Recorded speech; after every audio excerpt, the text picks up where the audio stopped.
já vai entrar já nesse papo de férias com ex, que o pessoal tá mandando no chat ali, falando pra falar do de férias com ex, do vídeo react que eu fiz. Nesse canal, inclusive, eu Fico Louco, antes de começar o programa Eu Fico Louco, eu fiz o react da sua temporada, das suas participações, foram 12 milhões de acessos naquele vídeo. E a galera tá pedindo muito pra gente falar sobre sua temporada, mas antes de chegar na Priscila Azul, eu ainda tô na Priscila. Ainda tô na Priscila que vai virar azul. A Priscila que também foi modelar na China, que eu queria muito saber essa história a fundo. Tem várias paradas dessa sua viagem pra China, vários perrengues do dia a dia que a galera vive, né? As mulheres vivem aqui no Brasil também. Eu queria que você falasse sobre. Você acha que você olhou no meu olho, você sabe do que eu tô falando? Sei. Mas você nunca teve essa abertura pra falar sobre. Se você se sentir à vontade, é muito legal. Eu quero que ela fale sobre. Mas eu queria saber dessa sua batalha antes de ir pra mídia, de ir pra grande massa, de ir pra rede social, tudo estourar, TV. Ainda teve todo um perrengue que você não falou. E eu quero que você traga ele. Eu quero que você conte tudo isso antes de virar azul, a artista que tá aqui na minha frente. E minha noiva. Minha noiva, sim. Minha noiva e futura esposa, minha mulher, mãe dos meus filhos. No plural, sim, porque ano que vem eu quero aumentar essa família. Olha. Então, gente, assim... Away. Primeiro que você falou desse negócio, né, se sentir à vontade, meu amor, aqui, eu tô conversando com você, eu nem lembro que tem gente assistindo, desculpa, gente, mas... Eu esqueci deles você também. Me deixa você tão... viu que eu tava falando levinho aqui, eu lembrei que eles estavam ali, eu comecei a dar uma vida aqui. Você me deixa tão à vontade que eu posso falar qualquer coisa aqui pra você, mesmo sabendo que tem milhares de pessoas assistindo...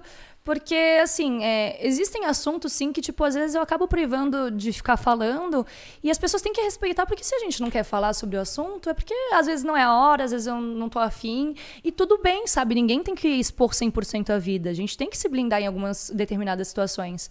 Mas sobre isso, tudo que você falou, né, e tal, eu vou tentar fazer um breve resumo. Na verdade, eu já era azul nessa época, né, porque... Na época da China. Eu me tornei azul... Quando, deixa eu ver, em 2008 eu me tornei azul. Então, de lá pra cá, muitas coisas aconteceram e eu já era azul, mas não era azul de hoje, entendeu? Tipo, tava caminhando pra chegar até onde eu parei aqui, né? E que parei não, porque na verdade eu só estou de passagem. Ainda, parou não foi nem... Ainda vou. Ixi, meu amor. Se a gente falar que parou, não, tem muitos anos ainda. Muitas coisas. Mas assim... Sobre a China, eu vou primeiro começar a falar sobre a China, depois eu vou voltar um pouco para vocês entenderem a ligação de uma coisa com a outra. A China surgiu esse convite, foi a última vez que eu modelei na minha vida. E você tinha quantos anos? Eu tinha 21. 21. Foi quando eu fui morar na China, eu tinha acabado de fazer 21. Foi em 2014. E aí foi o seguinte, eu trabalhava como modelo, eu trabalhei durante quase 11 anos profissionalmente como modelo fotográfica, modelo passarela. Eu era mais passarela do que fotográfica, e era o que eu mais gostava também. Eu sempre gostei mais de desfilar do que fazer foto. E, por incrível que pareça. É porque, olha que engraçado, né? Eu sempre gostei mais de desfilar porque eu sempre gostei mais de estar em cima do palco. Então, tipo, pra mim a passarela era um momento que eu subia no palco. E isso sempre me remeteu a essa veia artística minha, né? Eu sempre gostei de me apresentar em palco, seja para cantar, dançar, desfilar. Mas, enfim. Aí eu tinha sido chamada, né? Fiz um casting para ir trabalhar numa agência na China, que era uma agência, na verdade, não era de modelo, era uma agência de artistas. Que lá tinham cantores, dançarinos, modelos mesmo. E como eu já fazia de tudo um pouco... pra mim era super interessante, né? Porque daí eu não ia ficar só com aquele negócio, modelo, não. Eu poderia circular por outras áreas ali que eu gosto. Só que assim, quando eu fui, eu tava já com um contrato de que eu iria trabalhar num clube. Tipo, eu iria fazer os trabalhos de dia de modelo e à noite eu trabalharia num clube como modelo e tipo, como hoster, sabe? Tipo, fazendo receptivo e tal. Só que aí eu cheguei lá e aí essa agência era uma agência nova. E só tinha uma pessoa na agência que falava inglês, que era a nossa tradutora, que ela era chinesa, mas como ela tinha feito intercâmbio já, ela sabia falar inglês. E aí eu cheguei lá, eles tinham me prometido vários trabalhos e tudo mais. Meu amor, era pra eu ficar 3 meses lá, tá? E eu fiquei 3 meses. Mas assim, o primeiro mês, eu só ficava dentro de casa, não tinha nada pra fazer, porque assim... Não tinha trabalho, eu trabalhei, eu acho que nesse 1 mês todo, que era pra eu trabalhar quase todo dia da semana, se eu trabalhei, sei lá, 6 vezes foram muito. Tipo assim, muitas vezes Mas que eu isso que trabalhei. porque os caras te levaram pra China e não tinha Porque trampo, não tinha balada é porque que eles te então, levarem? o clube que eu ia trabalhar não tava pronto. Tipo assim, não é, eles estavam em reforma ainda, não tava pronto.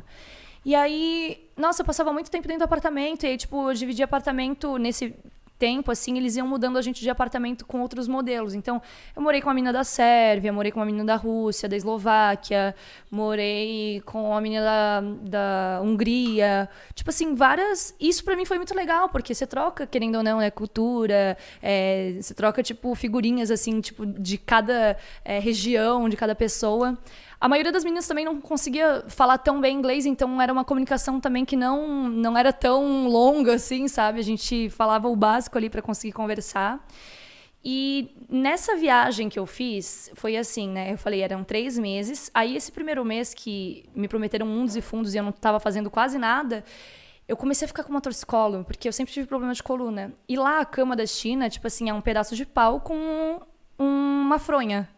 O colchão deles é muito duro, eles não têm colchão, na verdade, é tipo uma base, assim.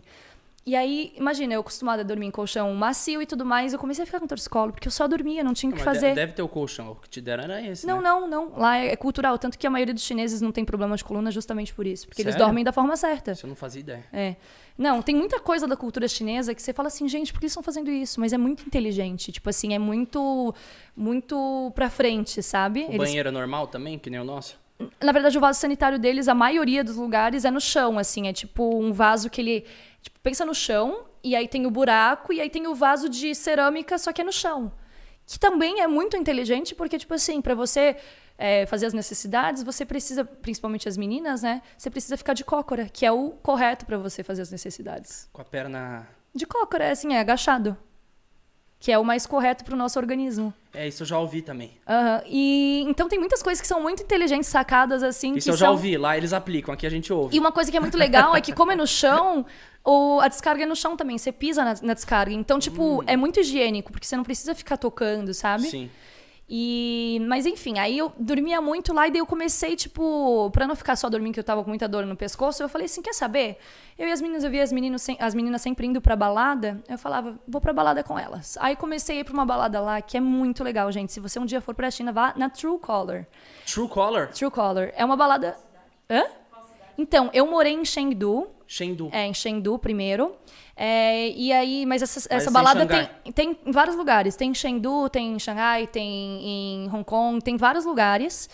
E aí eu comecei a ir lá, eu comecei a fazer amizade, porque o pessoal que trabalhava na balada fazia exatamente o que era pra eu fazer na balada que era pra eu trabalhar, sabe? Só que não existia essa balada.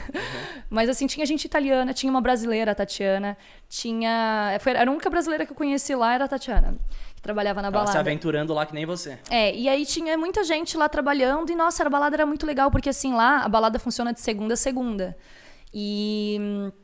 Então o povo lá gosta de festa, né? Todo dia.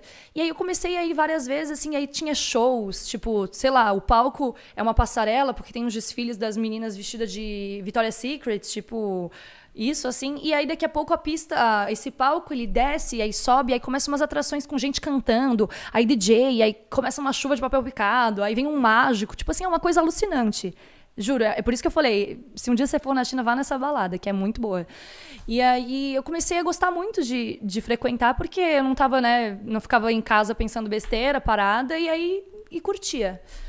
Só que, numa dessas, né, imagina, as mulheres, né, na balada e tudo mais, e aí a gente tava num camarote de um chinês, que uma das minhas amigas falou que conhecia e tal, que ele era meio que sócio da balada. Só que aí tava eu e minhas amigas lá e a gente adorava beber na época, né? Imagina, solteira, curtindo. E aí a gente começou a beber, só que em um determinado momento eu olhei pro lado, assim, eu já tava um pouco bêbada. Eu olhei pro lado e eu vi as minhas 2 amigas que estavam comigo, que moravam comigo, caídas na balada, assim, tipo, uma no sofá caída, a outra tava, tipo, quase caindo no chão, e as 2, assim, tipo, meio que desmaiadas. Aí eu falei, gente, não é normal, elas beberam igual a mim, porque elas estão assim. E aí eu comecei a sentir uma tontura, um mal-estar, eu não comecei, Você falou, essa porra não é só bebida, não, falei, isso daqui não é só bebida, não, porque eu tô acostumada com bebida. E aí eu comecei a passar muito mal, fiquei enjoada. E aí eu fui até o banheiro passar mal. Gente, eu vou falar uma coisa meio nojenta aqui, mas eu vomitei preto. Eu não sei o que era, mas assim, tipo, eu passei muito mal. E aí depois eu, obviamente, me liguei que a gente tinha sido drogada em algum momento da balada. Então, assim, meninas, mulheres, fiquem sempre atentas àquele papo que a mãe fala, tipo, não aceita bebida estranha, não sei o quê. É real, tá? E, além disso, aconteceu isso na China, mas, não satisfeito, já tinha acontecido isso comigo antes. Você não precisa ir pra China pra acontecer uma coisa Aconteceu isso dessas. comigo no Brasil. Isso foi em 2014, tá? Que aconteceu na China. E em 2012 para 2013, foi quando eu vim morar em São Paulo a primeira vez. Fui numa balada também aqui em São Paulo, tipo, que era aniversário de um amigo meu que era promoter. Aí eu só fui lá pra dar um oi pra ele e ia voltar pro aniversário da minha amiga, que era no apartamento dela, que era próximo. Eu cheguei lá na balada, foi o tempo de eu chegar. Aí, lotada a balada, lotada. Foi o tempo de eu passar, eu peguei, entrei na balada, fui até o camarote cumprimentá-lo, e aí me deram um drink. Aí eu falei, ai, ótimo, obrigada. Na época, gente, eu fumava cigarro, eu já fumei cigarro, tá? Mas não fumei cigarro porque faz muito mal o tabagismo. E na época eu fumava cigarro, e daí eu falei, nossa, tá muito abafado aqui, eu vou lá em cima fumar. Aí o que eu fiz? Peguei meu copo, deixei escondido atrás de uma cortina que tinha o segurança que me conhecia e tudo mais. Eu falei assim, ó, tá, vou deixar meu copo aqui porque não pode subir com bebida.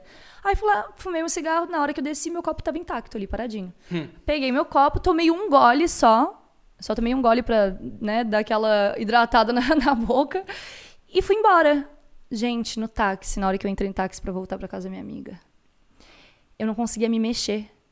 E aí, depois, né, conversando com o pessoal que tava lá na casa da minha amiga, que eu cheguei lá, pra vocês terem uma noção, eu fiquei assim, ó, eu sentava, e aí eu via as coisas, mas o meu corpo não respondia ao que eu queria fazer. Eu tentava levantar meu braço, eu não conseguia. Tipo assim, a minha mente estava funcionando e meu corpo não. Foi a pior sensação da minha vida. Que porra será que colocaram na bebida? Então, é a famosa gota. O que é isso aí? Gota. É uma droga que, tipo, é fácil de... Teve uma época que era muito comum isso acontecer e, inclusive, uma das meninas que estava na balada lá, depois rolou boatos de que ela tinha acordado na casa de um cara que ela nem sabia quem que era e aí descobriram quem que era o cara que estava colocando nas bebidas, que, enfim, né? Mas... Isso foi em Sampa ou lá em Floripa? Em São Paulo. São Paulo. Eu tava sentada no sofá da minha amiga, eu tentava levantar o braço, eu queria pegar a maçaneta para abrir a porta e ficava assim, ó. Aí eu tentava pegar... Tipo assim, minha mão caía. Eu não tinha controle do meu corpo. Foi, tipo, a pior sensação da minha vida. Eu acho que quando é a mãe falando, ou um parente, alguém mais velho, tem aquele lance que o adolescente fala, ai, não vou ouvir. Tipo, mas ai, não enche o saco, ai, o parece. peso de você falando é muito incrível. E eu quero que até você fale mais, quem tá chegando agora, o que aconteceu com você, tá? E o que você fala pra pessoa que já tá começando a sair, ano que vem, puta, chegou a vacina, vão voltar as baladas, tudo. A galera que vai pra balada achando que é paz e amor, tudo tranquilo, né? E realmente tem uns filha da puta. Tem. E assim, eu trabalho com balada, né? Então, hoje, tipo assim, Você era da plateia, agora você é do palco, né? Exato. Você viveu a noite, né? E eu vejo lá de cima as coisas acontecerem. Isso que é pior, sabe? Porque às vezes eu tô cantando lá e aí eu tô vendo umas coisas acontecer que, tipo... Como é que a pessoa, né? Eu tô cantando... Várias vezes eu até já sinalizei, tipo, alguma coisa acontecendo de cima do palco, mas você não tem como ficar parando o show o tempo inteiro pra falar o que tá acontecendo. Mas, assim, meninas, mulheres, vocês sabem... E homens também são drogados, tá? Não é só mulher, não. Mas as mulheres, principalmente, porque a gente sabe que, infelizmente, ainda tem muito homem que acha que... Que acha não, né? Que ele... precisa disso para conseguir pegar mulher. Precisa porque vulnerabilizar. Exato. Que né, já mostra quem que é o caráter da pessoa, que realmente é uma pessoa que deve ser zero conteúdo, porque não consegue conquistar ninguém com o que é de verdade. Mas assim, tomem muito cuidado com a bebida de vocês. Você não fica aceitando bebida de gente que você não conhece, sabe? Hoje em dia, eu, por exemplo, bebo aqui socialmente com meu noivo. Seu esposo, seu noivo. É meu noivo. Bebo socialmente com ele, aqui um vinhozinho e tal, mas eu nunca fui muito... Assim, já fui fã de bebida, mas hoje eu não sou mais, até porque eu tenho minhas prioridades, tenho meu filho e tudo mais. Mas assim, é difícil, sabe? Nós mulheres sabemos que não é uma tarefa fácil, assim, ainda mais quando a gente vai para uma balada e sofre toda essa exposição, mas tomem cuidado, prestem atenção.